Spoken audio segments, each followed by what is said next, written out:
இனிமையான நண்பர்களே, அன்புள்ளம் கொண்ட சொந்தங்களே, அனைவருக்கும் வணக்கம். தொடர்ந்து பாட்டாளி மக்கள் கட்சியை கடுமையாக சாடி கொண்டிருக்கும் திருமாவளவன் அவருக்கு மதுரையில் சரியான பதிலடி கொடுத்த பாட்டாளி மக்கள் கட்சியினுடைய தலைவர் அன்புமணி ராமதாஸ் அவர்கள் மது ஒழிப்பு போராட்டத்தை பொறுத்த வரையில் பாட்டாளி மக்கள் கட்சி அதிலே PhD. இப்பொழுதுதான் திருமாவளவன் மது ஒழிப்பை பற்றி கற்றுக்கொண்டிருக்கின்ற பச்சிளங்குழந்தை. அவர் இப்பொழுதுதான் LKGயிலேயே அடியெடுத்து வைத்திருக்கிறார் என்று அன்புமணி அவர்கள் கடுமையாக சாடியிருக்கிறார். அவர் பேட்டி கொடுத்த அந்த காணொளியை பார்த்துவிட்டு அதற்கு பிறகு நமது கருத்துக்களை பதிவு செய்வோம். மது ஒழிப்புல நாங்க PhD படிச்சிருக்கிறோம். திருமாவளவன் அவர்கள் இப்பதான் LKG வந்திருக்கிறார். அவர் தான் இப்பதான் தொடங்கி இருக்கிறார். எங்க ஐயா கட்சி தொடங்குவதற்கு முன்பாகவே 1980 இருந்து மது ஒழிப்பு கொள்கையை கடைபிடித்து வருகிறார்கள். எங்க ஐயாவால தான் இன்னைக்கு தமிழ்நாட்டில் அனைத்து கட்சி, திருமாவளவன் அவர்கள் கட்சியும் சேர்த்து திமுக, அதிமுக அத்தனை கட்சிகளும் மதுவை பத்தி பேசாத கட்சிகள் இன்னைக்கு மது விலக்கு கொள்கையை நாங்கள் கொள்கை ரீதியில ஏற்றுக்கொண்டிருக்கின்றோம் என்று அதற்கு ஒரே காரணம் எங்களுடைய மருத்துவர் ஐயா அவர்கள் தான். தொடர்ந்து அவருடைய போராட்டம் ஆர்ப்பாட்டம் தான். பாட்டாளி மக்கள் கட்சியில கிட்டத்தட்ட இன்னைக்கு 15,000 பெண்கள் மட்டும் சிறைக்கு போயிருக்கிறாங்க மது ஒழிப்பு போராட்டத்தினால. அதாவது 100 கிடையாது, ஆயிரக்கணக்கான போராட்டங்கள், ஆர்ப்பாட்டங்கள், மாநாடுகள், வழக்குகள், நீதிமன்றம், சட்டமன்றம் எத்தனையோ நாங்க நடத்திட்டு இருக்கிறோம். இன்னைக்கு பாட்டாளி மக்கள் கட்சியினால தமிழ்நாட்டில் 3,321 மதுக்கடைகளையும் இந்திய அளவிலே 90,000 மதுக்கடைகளையும் நாங்கள் மூடி இருக்கின்றோம்.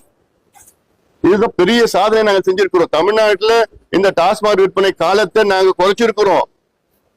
எத்தனையோ சாராய கடையை நாங்க உடைச்சிருக்கிறோம். அதனால எங்க மீது வழக்குகள்லாம் இருக்கு. இன்னைக்கு யார வேணா கேளுங்க, தமிழ்நாட்டுல மது ஒழிப்பா அது பாட்டாளி மக்கள் கட்சிப்பா. அந்த நேரத்தில் நான் அமைச்சரா இருந்த நேரத்துல தேசிய மது கொள்கை அப்படின்னு நான் கொண்டு வந்தேன், நேஷனல் ஆல்கஹால் பாலிசி. நான் அமைச்சரா வந்ததுக்கு பிறகு அதை விட்டுட்டாங்க. அதுக்கப்புறம் ஐநா சபையில அக்டோபர் 2ஆம் நாள் மது இல்லா நாள் அப்படின்னு ஒரு தீர்மானத்தை நான் கொண்டு வந்தேன். அப்ப அமைச்சரா இருந்த நேரத்துல கொண்டு வந்தேன் நான். அது கிட்டத்தட்ட ஒரு 80 நாடுகள் அது ஆதரவு கொடுத்தாங்க. அதுல அதன் பிறகு அது விலக்கி வந்து அது தொடர்ந்து ஃபாலோ பண்ணிட்டு இருக்கிறோம். இவ்வளவு நாங்க செஞ்சிட்டு இருக்கிறோம், இன்னும் செய்ய போறோம். எங்களோட நோக்கமே தமிழ்நாட்டுல ஒரு சொட்டு சாராயம் மது இல்லாத ஒரு தமிழகத்தை உருவாக்க வேண்டும். நீங்க மாநாடு நடத்தல, அதை பத்தி எங்களுக்கு இல்ல, நடத்திட்டு போங்க. அதனால மத்த கட்சிகளை பத்தி, குறிப்பா எங்களை பத்தி நீங்க இழிவுபடுத்தாதீங்க. உண்மையிலே உங்களுக்கு மாநாடு வெற்றி பெறணும்னா நீங்க சகோதரி கனிமொழியை கூப்பிடுங்க. ஆட்சியில் இருக்கிறாங்க, திமுக இருக்கிறாங்க, அவங்கதான் மது விலக்கு பத்தி பேசிட்டு இருக்கிறாங்க. அவங்கள பத்தி கூப்பிட்டு மாநாட்டுல பேச வச்சு அவங்களுக்கு அந்த ரெஸ்பான்சிபிலிட்டி கொடுங்க. நீங்க போய் உங்க அண்ணன் கிட்ட பேசுங்க. இன்னைக்கு தமிழ்நாட்டுல எவ்வளோ பெண்கள் தாலி அறுத்துட்டு இருக்கிறாங்க. இந்தியாவிலேயே அதிக இளம் விதவைகள் தமிழ்நாட்டுல தான் இருக்கிறாங்க. இந்தியாவில அதிக சாலை விபத்துகள் தமிழ்நாட்டுல தான் இருக்கு. இந்தியாவிலே அதிக மனநல நோய் தமிழ்நாட்டுல தான் இருக்கு. இந்தியாவிலே அதிக கல்லீரல் பிரச்சனை தமிழ்நாட்டுல தான் இருக்கு. இந்தியாவிலே அதிக தற்கொலைகள் தமிழ்நாட்டுல தான் இருக்கு. இதுக்கு எல்லாத்துக்கும் காரணம் மது அப்படின்னு அவங்க அண்ணன் கிட்ட சொல்லி விளக்குன்னு சொல்லி எப்படியாவது தமிழ்நாட்டு இளைஞர்களையும் பெண்களையும் காப்பாத்துங்கன்னு சொல்லி அந்த மாநாடுக்கு அந்த அம்மாவை அழைச்சிட்டு அதெல்லாம் பேச வைங்க. இல்ல நாங்க இவங்களை கூப்பிடுறோம், அவங்கள கூப்பிடுறோம், விளம்பரப்படுத்தாதீங்க.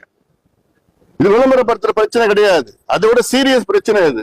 இது மது பிரச்சனை, இது ஒழிக்கணும், அதுல மாற்று கருத்து கிடையாது. இன்னும் உண்மையிலே திருமாவளவன் அவர்களுக்கு மது ஒழிக்கணும்னு அக்கறை இருந்ததுன்னா முதல்ல நேரம் எங்க கிட்ட வந்திருக்கணும். ஏன் எங்க கிட்ட வந்திருக்கணும்னா இன்னைக்கு தமிழ்நாட்டுல அதிக மது அருந்துகின்ற 2 பெரிய சமுதாயம். ஒன்று வன்னியர் சமுதாயம், 2வது பட்டியலின சமுதாயம். இந்த 2 சமுதாயம் சேர்ந்துச்சுன்னா தமிழ்நாட்டு மக்கள் தொகையில 40 விழுக்காடு இருக்கிறாங்க. இந்த 2 சமுதாயம் மதுவுல அடிமையாகி கொண்டு முன்னேற்றம் இல்லாமல் இருக்கின்ற 2 பெரிய சமுதாயங்கள். சரிங்க, எப்படிங்க இந்த மதுவை எப்படி ஒழிக்கலாம்? இந்த 2 பெரிய சமுதாயங்களும் முன்னேறணும், அந்த எண்ணம் அவருக்கு இருக்கணும், எங்களுக்கு இருக்கு. அப்படி எங்க கிட்ட பேசி சரி வாங்க நம்ம எல்லாம் தொடர்ந்து இந்த மதுவை ஒழிக்கணும், இந்த சமுதாயத்தை எல்லாம் காப்பாற்றணும், சமுதாயங்களை முன்னேற்றணும்னு அந்த நோக்கம் உண்மையிலே இதை அவருக்கு இருந்ததுன்னா நிச்சயமா எங்க கிட்ட வந்திருக்கணும். நானா இதுல நான் எதை மாநாடு நடத்தணும், நான் அவங்களை கூப்பிடுறவங்க யார் வேணா கூப்பிட்டு போங்க. பாட்டாளி மக்கள் கட்சியின் தலைவர் அன்புமணி ராமதாஸ் அவர்கள் பேட்டி கொடுத்த அந்த காணொளியை பார்த்திருப்பீர்கள். அந்த காணொளியில் பாட்டாளி மக்கள் கட்சி மதுவை ஒழிப்பதற்காக, பாட்டாளி மக்கள் கட்சியின் நிறுவனர் டாக்டர் ஐயா அவர்கள் மது ஒழிப்பிற்காக எப்படி 1980ஆம் ஆண்டிலிருந்து தொடர்ந்து போராடி இருக்கிறார் என்பதை பற்றியும் விளக்கமாக எடுத்துரைத்திருக்கிறார்.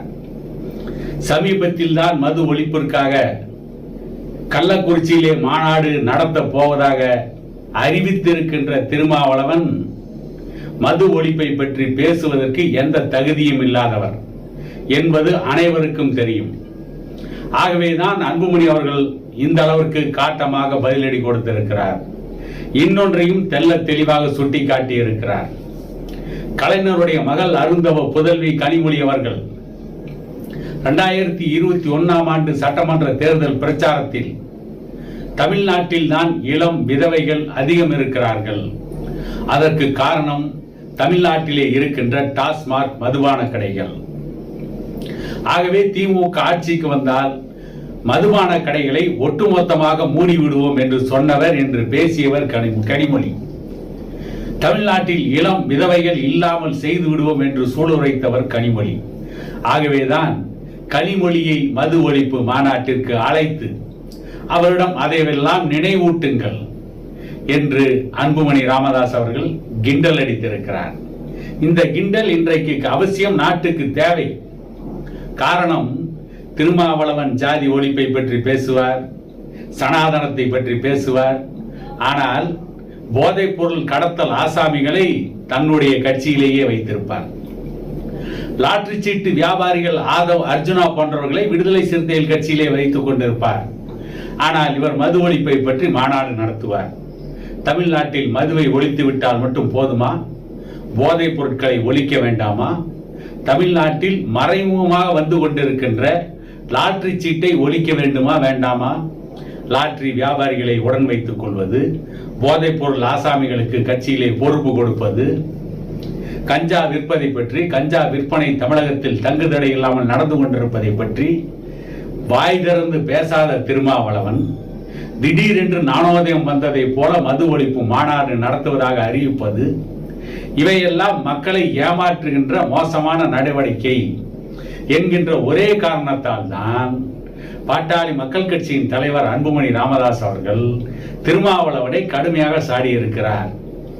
எடுத்ததற்கெல்லாம் பாட்டாளி மக்கள் கட்சியை குறை சொல்லுது. பாட்டாளி மக்கள் கட்சி ஜாதி கட்சி, பாட்டாளி மக்கள் கட்சி ஆணவ கொலைக்கு துணை போகிறது என்றெல்லாம் பேசுவது. ஆனால் மது ஒழிப்பு மாநாடு நடத்துகிறோம் என்று மக்களை ஏமாற்றுவது, ஏதோ தமிழ்நாட்டிலே பாட்டாளி மக்கள் கட்சி ஆட்சியிலே இருப்பதை போல திருமாவளவன் எப்பொழுது பார்த்தாலும் தைலாபுரம் தோட்டத்தில் இருக்கின்ற பாட்டாளி மக்கள் கட்சியுடைய நிறுவனர், பாட்டாளி மக்கள் கட்சி தலைவர் அன்புமணி இவர்களை பார்த்தே கொக்கரித்துக் கொண்டிருக்கிறார், குறைத்துக் கொண்டிருக்கிறார். உண்மையிலேயே மக்களுக்கான நல திட்டங்களை கொடுக்க வேண்டியது, தமிழ்நாட்டிலே மதுவை ஒழிக்க வேண்டியது, கஞ்சாவை ஒழிக்க வேண்டியது, மக்கள் நல திட்டங்களை செயல்படுத்த வேண்டியது ஆளுகின்ற திமுக அரசு. அவர்களுக்கு எதிராக போராட வேண்டிய திருமாவளவன், அந்த திமுக கூட்டணியிலே இருக்கின்ற திருமாவளவன் கட்சியிலே இருக்கின்ற 4 சட்டமன்ற உறுப்பினர்கள் அதை பற்றி சட்டமன்றத்திலே பேச வேண்டும், அதை பற்றி மக்கள் மன்றத்திலே பேச வேண்டும், அதற்காக போராட வேண்டும். ஆனால் அவற்றை எல்லாம் விட்டு எடுத்ததற்கெல்லாம் பாட்டாளி மக்கள் கட்சியை குறை சொல்லிக் கொண்டே இருப்பது. ஏதோ பாட்டாளி மக்கள் கட்சி செயின்ட் ஜார்ஜ் கோட்டையிலே ஒரு அரை நூற்றாண்டுகள் ஆட்சியில் இருந்து விட்டதை போல திருமாவளவன் மக்களை ஏமாற்றுவதற்கு நாடகம் ஆடிக்கொண்டிருக்கிறார் என்பது திருமாவளவன் நடத்துகின்ற மது ஒழிப்பு மாநாடு என்கின்ற அந்த பெயரளவிலான மாநாட்டை அவர் அறிவித்ததற்கு பிறகு அவருடைய முகத்திரை ஒட்டுமொத்தமாக கிழிந்து விட்டது. வட தமிழகத்தில் முக்குளத்தூர் புலிப்படை தலைவர் கருணாஸ், ஏன் நாம் தமிழர் கட்சி தலைவர் சீமான், இன்னும் மது ஒழிப்பை பற்றி பேசிக் கொண்டிருக்கின்ற பல தலைவர்கள், டாக்டர் கிருஷ்ணசாமி உள்ளிட்டவர்கள் திருமாவளவனுடைய மது ஒழிப்பு மாநாடு என்பது ஒரு கண் துடைப்பு, என்பது அவர்களுக்கும் நன்றாகவே தெரிந்திருக்கிறது. அவர்களும் திருமாவளவன் நடத்துகின்ற மது ஒழிப்பு மாநாட்டை பற்றி யாரும் நல்ல நம்பிக்கை இருப்பதாக தெரிவிக்கவில்லை. காரணம், நம்பிக்கையற்ற நபர் திருமாவளவன், நம்பிக்கை இல்லாத ஒரு கட்சி விசிக.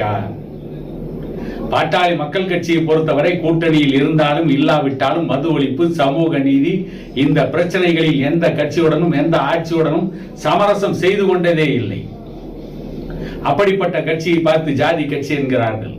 ஒரு சமூக நீதி தலைவரான டாக்டர் ஐயாவை பார்த்து, சமூக நீதி காவலரான டாக்டர் ஐயாவை பார்த்து ஜாதி தலைவர் என்கிறார்கள். ஆனால் சமூக நீதியை குழி தோண்டி புதைத்து விட்ட தமிழகத்தினுடைய முதலமைச்சர் மு.க. ஸ்டாலினை சமூக நீதி தலைவர் என்கிறார்கள். ஏன் திருமாவளவனுக்கே ஒரு காலத்தில் சமூக நீதி காவலரே என்று போஸ்டர் அடித்து ஒட்டினார்கள். எங்கே சமூக நீதியை காப்பாற்றினார்? எந்த சமூக நீதிக்காக போராடினார்? சமீப காலங்களில் இப்பொழுது காதலை பற்றி எல்லாம் திருமாவளவன் பேசுவதில்லை. ஏனென்றால் அது மக்கள் மத்தியிலே திருமாவளவன் பேசுவதை மக்கள் ஏற்றுக்கொள்ள தயாராக இல்லை. திருமாவளவன் காதல் என்று பேசுவதெல்லாம் ஏமாற்று வேலை, ஜாதி ஒழிப்பு என்று சொல்வதெல்லாம் திருமாவளவன் நடத்துகின்ற மாபெரும் நாடகம். ஆகவேதான் இப்பொழுது மது ஒழிப்பு என்கின்ற அந்த பிரச்சனையை கையில் எடுத்துக்கொண்டு தன்னை மனித புனிதராக காட்டுவதற்கு நாடகமாடுகிறார். ஆகவேதான் பாட்டாளி மக்கள் கட்சியினுடைய தலைவர் அன்புமணி அவர்கள் திருமாவளவன் இந்த மது ஒழிப்பு பிரச்சனையில் இப்பொழுதுதான் எல்கேஜியிலே காலடி எடுத்து வைக்கிறார், நாங்கள் PhD வாங்கிவிட்டோம் என்று சொல்கிறார். வேண்டுமென்றால் திருமாவளவனுக்கு இன்னொரு மாநாடு நடத்துவதற்கு தகுதி இருக்கிறது. நாடக காதல் வளர்ப்பு மாநாடு என்று ஒரு மாநாட்டை திருமாவளவன் நடத்தினால் அதற்கு தகுதி இல்லை என்று யாரும் பேச முடியாது, பேச மாட்டார்கள். காரணம், அதற்கான முழு தகுதி திருமாவளவனுக்கு இருக்கிறது. திருமாவளவன் ஒரு மாநாடு நடத்த வேண்டும் என்றால் நாடக காதல் வளர்ப்பு மாநாடு என்று ஒரு மாநாட்டை நடத்தினால் அதை யாருமே திருமாவளவனுக்கு இந்த மாநாடு நடத்துவதற்கு தகுதி இல்லை என்று சொல்ல மாட்டார்கள் என கூறிக்கொண்டு இன்னொரு காணொளியில் உங்களை சந்திக்கும் வரை உங்களிடமிருந்து விடைபெறுவது உங்கள் எடப்பாடி துரைசாமி.